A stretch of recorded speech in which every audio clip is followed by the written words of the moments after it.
Good afternoon, children. So, today we'll continue the chapter of gender, religion, and caste, which we discussed in a previous class. So, in a previous class, we discussed about what is communalism, and we also discussed about the different aspect of communalism and how communalism is practiced in a country or different forms of communalism. In that video, also we discussed about what are the different provisions which are mentioned in a constitution to combat the problem of communism, to remove the problem of communism. And in that just I gave you a short introduction about secularism as a provision which is done in a constitution to remove this problem of communism. So children, secularism is nothing new to you. About secularism you are studying from class 7th or 6th. You know very well what is secularism. Secularism is an ideology in which a country says that, especially in India, it is followed in India. Secularism means in our country there is no state religion. In India, all religion are given equal respect. No religion is given special privilege. For example, children, I have taught you about Sri Lanka. You also know about Pakistan. You also know about various Islamic countries. I've taught you that Buddhism is the main religion, is the national religion of Sri Lanka. You also know that of China also Buddhism is the religion. In other Western country they follow Christianity, isn't it? But it is the same case is not there in India. In India we don't have any national religion. Our country, it is mentioned in a constitution that our country will follow the ideology of secularism, in which a government give equal importance to all the religion. There is no state religion. Our government gives equal respect to different religions, either they are majority or minority. All religion are given equal respect. There is no state religion. Each religion, they are people following each religion, they are equally free to profess and propagate their own religion. They can follow, there is no restriction. As I have taught you in class 9 that in Islamic country, in Arab countries, you cannot openly follow your own religion. In Sri Lanka also I have also taught you that they were allowed to follow only Buddhism. But the same case is not there in India. So, secularism is been included in our constitution. Our constitution makers, at the time of making of a constitution, they decided that in our country secularism should be there. Secularism should be followed, and as it is included in a constitution, no political leader, no political party or no individual in a country can deny secularism. They have to follow whatever is mentioned in a constitution. Children, I have taught in class 9 that what is mentioned in the constitution, it is compulsory for everyone. So governments have changed, parties have changed, but no party says that will not follow secularism. So the secularism, it combats communalism. Due to secularism only, people in our country, what they say, communal rights are there in our country, everything is there in our country, but no government, no political party can say that we will only favor majority or we will only favor minority. They have to solve these disputes by giving equal importance to both the religion. And no government or no political party says that when people are fighting with each other on the base of religion, they can never say that this thing is correct. They have to interfere. And it is also mentioned in a constitution that though our country is a secular country, but if anything is going wrong in any religion, our country can interfere. Government can interfere. You can take the best example of triple talaq. See, it was there in Islamic religion, but it has been removed and a bill has passed in a parliament. You have also seen that in past also many social reformers also work for removal of sati system, for removal of child marriage, and there are many tradition and customs in Hindus also which are not good for the country. So that traditions, that customs are also banned.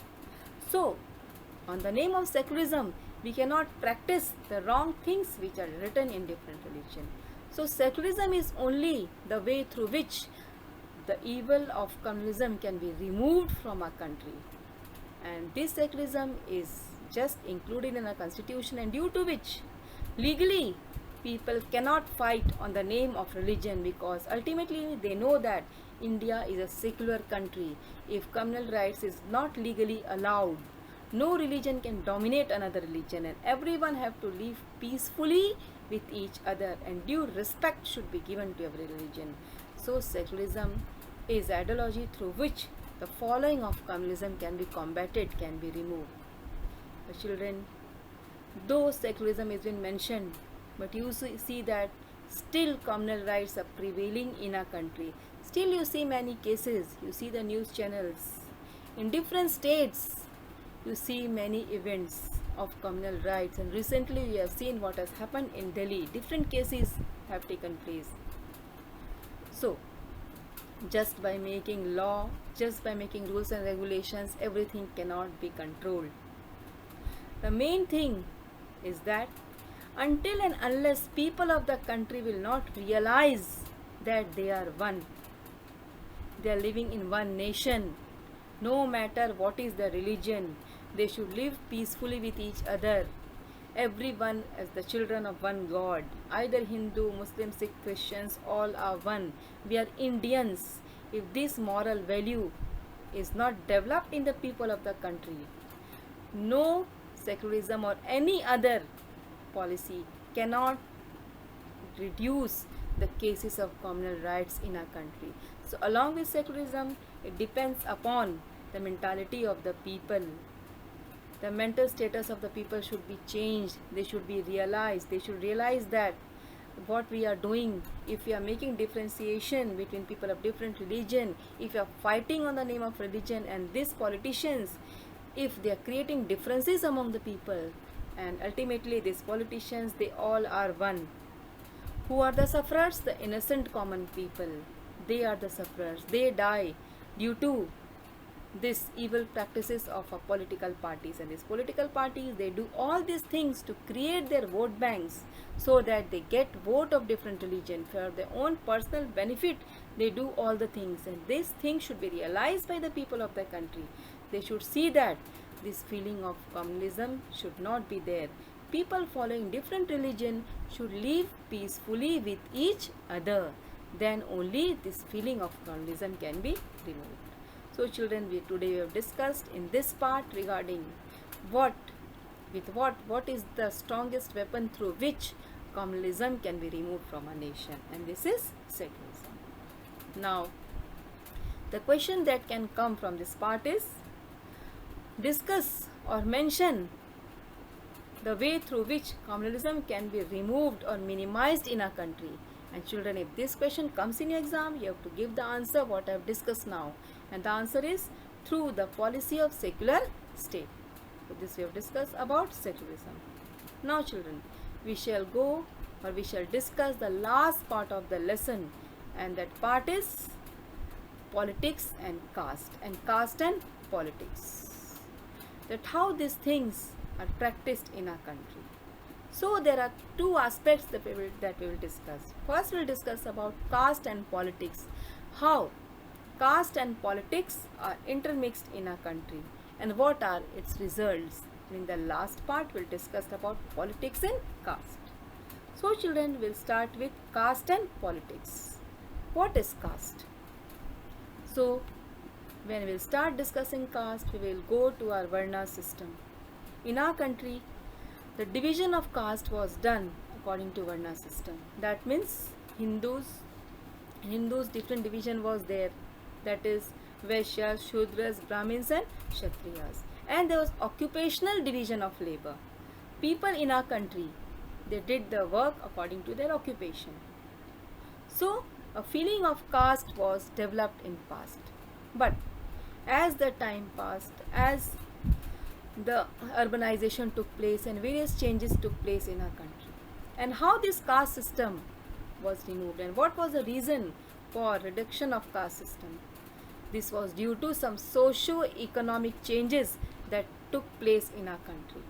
So first we will discuss that what were the factors which led to reduction of caste system in our country, and these factors were socio-economic factors.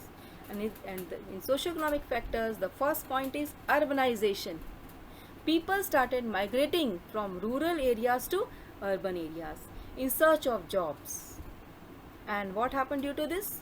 Now if you come in urban areas, you work in different factories and industry, people live together, people following different caste, they live together, and there is no point, don't know that a person who is sitting next to you, he belongs to which caste. And like this, what happened? Slowly and steadily the caste system started reducing in our country, and this was the reason. Due to urbanization, due to literacy rate, people became literate, they started knowing the importance of different caste in our country, and like this, what started happen? Caste system started reducing. And the second was due to efforts of different social reformers like Bhimrao Ambedkar, Periyar Ramaswamy, and these social reformers, they played a very important role in removal of caste system. Due to urbanization, due to increase in illiteracy rate, and due to efforts of social reformers, what happened? Caste system came a downfall in caste system. Today, if a person after 100 years he comes in India, suppose he takes rebirth in a country, he will not just recognize that what has happened, our country has changed. Such a drastic change has taken place in caste system in our country. So these are the different reasons for the removal of caste system. But still, some aspects of caste systems prevail in our country, and that aspect is, still in our country, intercaste marriages are not allowed.